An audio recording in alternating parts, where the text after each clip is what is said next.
રાજ્ય સરકાર ચણા અને રાયડાની ટેકાના ભાવે ખરીદી કરશે। 21 એપ્રિલથી ચણા અને રાયડાના ટેકાના ભાવે ખરીદી શરૂ કરવામાં આવશે। સરકાર ટેકાના ભાવે 3.36 લાખ ટન ચણાની ખરીદી કરશે।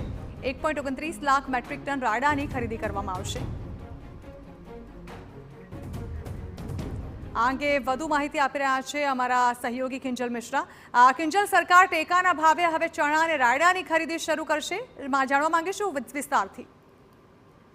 देखो राज्य ની અંદર ઘણી બધી કોમોડિટી છે કે જેની ખરીદી ટેકાના ભાવે થઈ રહી છે, પરંતુ જે રીતે વડાપ્રધાન દ્વારા એ વાત કહેવામાં આવી હતી કે ખેડૂતોને આર્થિક નુકસાનીથી બચાવવા જોઈએ અને ખેડૂતોની આવક વધવી જોઈએ, ત્યારે રાજ્યની અંદર હવે ચણા અને રાયડાની પણ જે ખરીદી છે તે રાજ્ય સરકાર કરવા જઈ રહી છે। ટેકાના ભાવે આ ખરીદી છે તે જ કરવા જઈ રહી છે।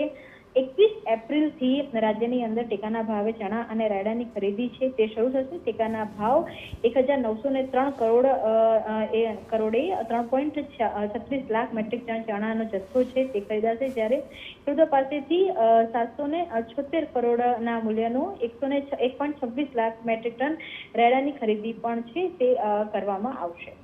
જી બિલકુલ, આભાર કિંજલ। તો ખેડૂતો માટે ખુશખબર, ચણા અને રાયડાની ખરીદી 21 એપ્રિલથી ટેકાના ભાવે શરૂ કરવામાં આવશે।